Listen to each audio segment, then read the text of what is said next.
beautiful, gorgeous, and hot Nikki Tabboli. First of all, Nikki, welcome to our channel. Thank you. Like top three, how does it feel जब top three बन के आप Big Boss 14 के finale में stage में खड़ी थी? What was the feeling?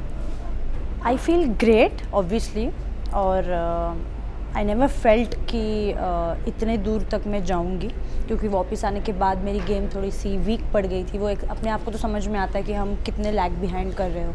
तो मुझे लगा नहीं था कि मैं टॉप 3 में पहुंचूंगी, क्योंकि मेरे कॉम्पिटिटर्स जो थे वो काफ़ी टफ़ थे. उन लोगों ने इंडस्ट्री में काफ़ी साल से काम किया हुआ था और मुझे बस 4 साल हो गए हैं.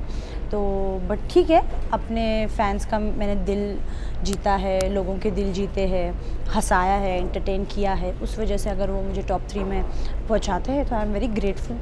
ओके, हमने आपकी जर्नी देखी. आई मस्ट से कि आपकी जर्नी वाकई बहुत एंटरटेनिंग थी फैंस के लिए, और साथ ही साथ कई सारे अप डाउन, आप एपिक भी हो गई थी, फिर से आई थी. बट आपसे जानना चाहें कि आप अपनी जर्नी को किस तरह देखती हैं बिग बॉस 14 में, तो वो कैसे? ओके, तो मेरी बिग बॉस 14 की जर्नी बिल्कुल भी इजी नहीं थी, बहुत डिफ़िकल्ट थी. जब मुझे ये ऑफ़र आया था तभी मुझे पता था कि पूरा घर, ऐसा एक दिन आएगा कि पूरा घर मेरे अगेंस्ट हो जाएगा, क्योंकि मेरा नेचर बिल्कुल भी नहीं है कि मैं फ्लेक्सिबल रहूँ.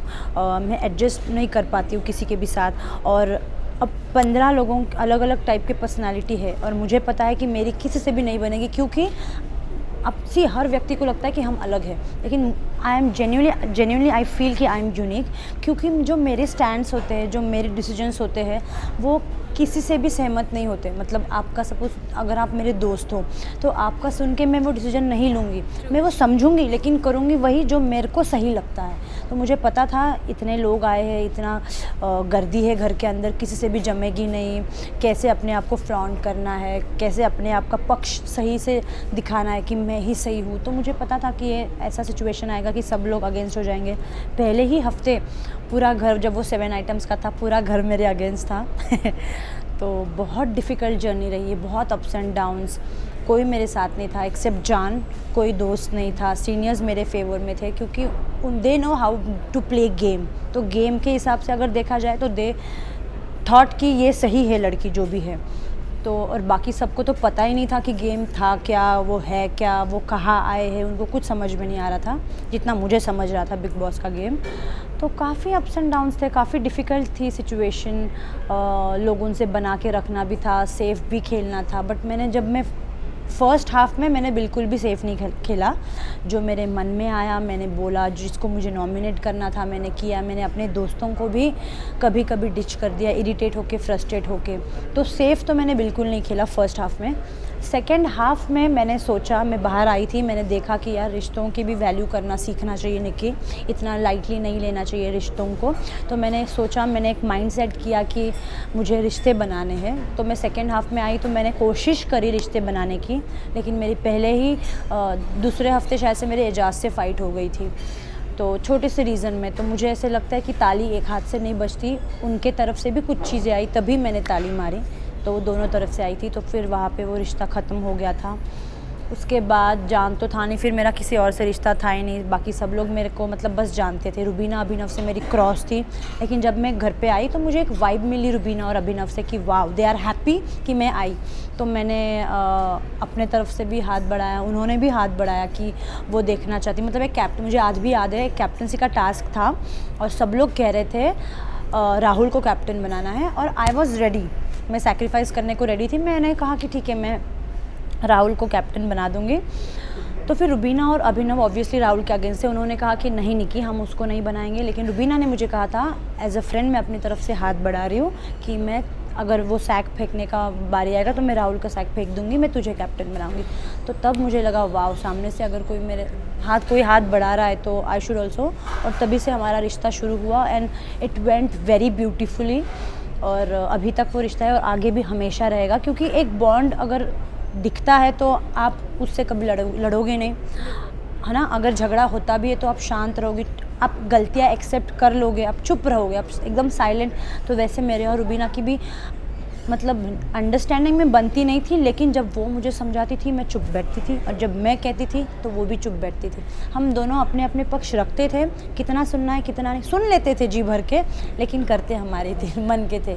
आप तो यूनिक हो, इसलिए फैंस आपको इतना प्यार देते हैं। या। हमने शुरुआत से ही देखी है, जो जीतने का जुनून था वो Yes, सिर्फ yes. निक्की तंबोली में ही था, शुरुआत से लेके ऑफ आखिरी कोर्स, तक। यस। जब आप टॉप 3 में थी और रुबीना को एज अ विनर अनाउंस हाँ, किया, व्हाट हाँ। Was the feeling? आपको कहीं ना कहीं डिसअपॉइंटमेंट हुई? बिल्कुल भी नहीं, क्योंकि जैसे मैंने कहा, जब मैं वापस आने के बाद मेरी गेम वीक हो गई थी, मैंने अपने आप को टॉप 6 में भी नहीं देखा था, क्योंकि सी ना कौन कौन था, रुबीना थी, जैस्मिन, अली, उसके बाद कौन था, एजाज, और मैंने सुना था अभिनव का भी फ़ैन फॉलोइंग बहुत बढ़ गया था। 5 तो यही हो गए, और राखी थी, तो 6 यही हो गए। मैं अपने आप को टॉप 6 में भी नहीं देखती थी, लेकिन पता नहीं ऐसे क्या हुआ, फैंस को मेरा कौन सी चीज़ पसंद है कि मुझे टॉप 3 में पहुंचाया। I am shocked, at the same time I am happy. But मुझे ना सी हर चीज़ की भूख होती है कि ये करना है लाइफ में। I am hungry to do work and to gain knowledge, but top 3 में हूँ तो आई एम ग्रेटफुल। लेकिन मेरे को मतलब वो कहते हैं ना, मतलब हम लोग मराठी में तो हवरट कहते हैं। हवरट मतलब कि इतना भी लालच मत रखो किसी भी चीज़ के लिए। मेरे बाद अगर मैंने किसी को विनर देखा था फर्स्ट हाफ में, तो वो एजाज था, क्योंकि मेरी उससे बहुत बनती थी। एजाज से फिर झगड़ा हो गया, उसके बाद रुबीना मेरे से क्लोज हुई, तो मेरे बाद जिसको मैंने एज अ विनर देखा है वो रुबीना।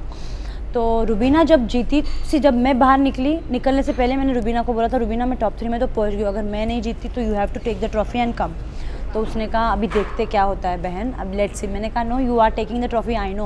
और मेरे बाद अगर मैंने किसी को विनर देखा है तो वो रुबीना को। बहुत ज़्यादा खुशी हुई, बहुत ज़्यादा खुशी हुई मुझे। ओके, जैसे कि आपने कहा कि सेकंड जो आपको सेकंड इनिंग मिली थी बिग बॉस में, आपकी और रुबीना की काफ़ी अच्छी बॉन्ड बनी, सिस्टरहुड का एक Yes, बॉन्ड yes. बना।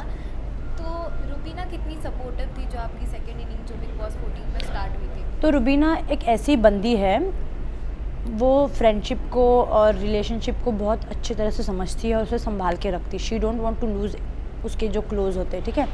तो रुबीना कहती है कि अगर उसका कोई दोस्त है, अगर वो गलत भी है, तो उसके फेवर में वो इतना बात करेगी कि गलत को भी सही वो कर देगी, वो दिखाएगी। She want to show like that कि आप गलत भी हो तो दुनिया के सामने वो आपको इंसल्ट नहीं करेगी, वो कहेगी कि आप सही ही हो। बाद में अकेले में आपको समझाएगी कि आप गलत थे, लेकिन आपका दिल कभी नहीं दुखाएगी।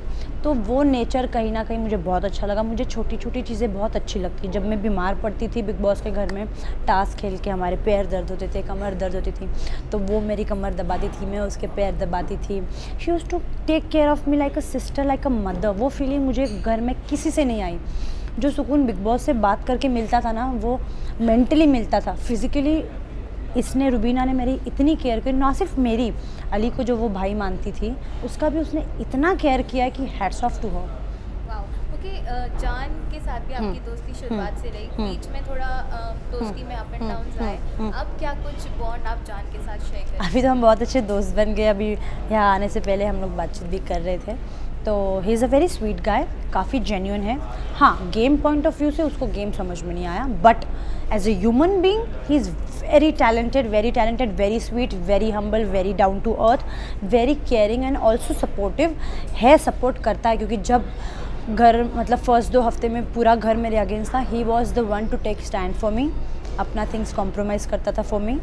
तो हाँ, लोग कहते थे उसका स्टैंड नहीं, बट मुझे जितना लगता है उसने मेरे लिए जितना नेसेसरी था मेरे लिए उसने स्टैंड लिया है। हालांकि उसके लिए नहीं लिया, लेकिन एक दोस्त के लिए स्टैंड लेना भी बहुत बड़ी बात होती है। ही इज़ वेरी स्वीट। कि हमने देखा था कि जान जब एलिमिनेट हो रहे थे, आप काफ़ी इमोशनल भी हो। हाँ, क्योंकि मेरा क्या होता है, हाथ से चीज़ निकल जाती है ना, तब मुझे एहसास होता है। ऐसे काफ़ी बार हुआ है। तो जान घर से चला गया और उसके बाद इमीडिएटली मुझे एक स्ट्राइक हुआ, यार जान नहीं है, और वो एक सुनापन सा है ना, वो महसूस हुआ। एंड देन आई फेल्ट कि यार जब था तब तो इम्पोर्टेंस दिया नहीं कि अब वो फील हो रहा है कि यार वो चला गया। अब मैं मतलब मैं सोने पड़ गई थी, किससे बात करूँ मैं, कि वो हर टाइम मेरे आजू बाजू में रहता था, मुझे अच्छा लगता था जेन्यूनली। तो वो चले जाने के बाद मुझे समझा कि जो रिस्पेक्ट मैंने उसको दी नहीं, गेम के लिए उससे बदतमीज़ी करी, वो सबका एहसास हुआ। And then I felt very bad. Okay, like Rahul Vaidya ने भी काफ़ी कोशिश की थी आपसे दोस्ती बनाए हाँ। की बिग बॉस में, लेकिन ऐसा क्या हुआ जो आपके और उनके बीच में वो बॉन्ड नहीं शेयर कर पाए दोस्ती वाला? मुझे ऐसा लगता है राहुल वैद्य जो है, he is also nice human being, अच्छा गाता है, दिल का अच्छा है, बट उसको वीकेंड पे कहा गया था जमूरा। तो अब कहा ऐसे ही तो नहीं कहेंगे, मुझे भी तो कहा गया था थाली का बैंगन, क्योंकि समझ में नहीं आ रहा था ऑडियंस को कि कर क्या रही है, इधर भी नहीं उधर भी नहीं। तो वैसे उसको भी बोला था, क्योंकि उसको बोला था, मुझे ऐसे लगता है क्योंकि वो चाहता है कि हर व्यक्ति उसे सपोर्ट करे। जब वो कैप्टनसी का टास्क था, वो बैग फेंकने वाला गुब्बारे का, वो हर किसी को जाके बोल रहा है कि मुझे कैप्टन बना। वो अपने बलबूते पे कुछ नहीं कर पा रहा था। आई अंडरस्टैंड, बहुमत लेना भी एक गेम है कि आपकी तरफ सब लोग आ रहे, बट इतना बहुमत लिया। मैंने फर्स्ट गेम की वो तो तीर तो मैंने ही मारा था ना, मैंने किसी और का फेंका और फिर किसने, अर्शी ने उसको नहीं बनाया। तो मुझे अब ऐसे लगता है कि you should be very smart. आप सबको बहुमत दे रहे हो, आपको बना भी रहे हो, आप बहुमत में नंबर गेम में आप सबको इकट्ठा कर भी रहे हो, लेकिन एक बंदी है जो गेम कभी भी बिगाड़ सकती है। और मैंने वो किया क्योंकि यार मतलब वो चाहता है कि हर वक्त उसका कोई ना कोई हेल्प करे। तो मेरी भी तो एक्सपेक्टेशंस थी कि मुझे भी आप बचाओ। स्टार्टिंग से मैंने उसको कभी नॉमिनेट नहीं किया, उसने मुझे 2 बार नॉमिनेट किया, ये कहते हुए कि वो मुझे टॉन्ट मारती है। यार मतलब आप दोस्त बोलते हो और फिर आप उसी दोस्त को नॉमिनेट करते हो। नॉमिनेशन का मीनिंग है कि घर से बेघर होना।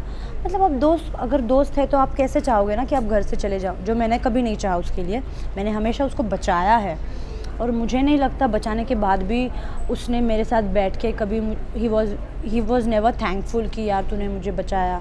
हालांकि जनता थे उसके लिए बाहर, आई न्यू इट, और उसको भी पता था कि उसकी जनता है, बट एक दोस्त भी तो होता है कि यू नो एक दोस्त ने बचाया तो उसको how you should be thankful to her. एक जेस्चर होता है, वो वाइब मुझे उससे कभी आई नहीं। वो स्वीट जेस्चर जो मुझे रुबीना से आई वो मुझे राहुल वैद्य से ऑनेस्टली नहीं आई। Even if he is a nice guy, of course he is, but वो एक वाइब नहीं आती। तो फिर मुझे लगा यार मैं खुश नहीं रह पाऊँगी ऐसी दोस्ती में।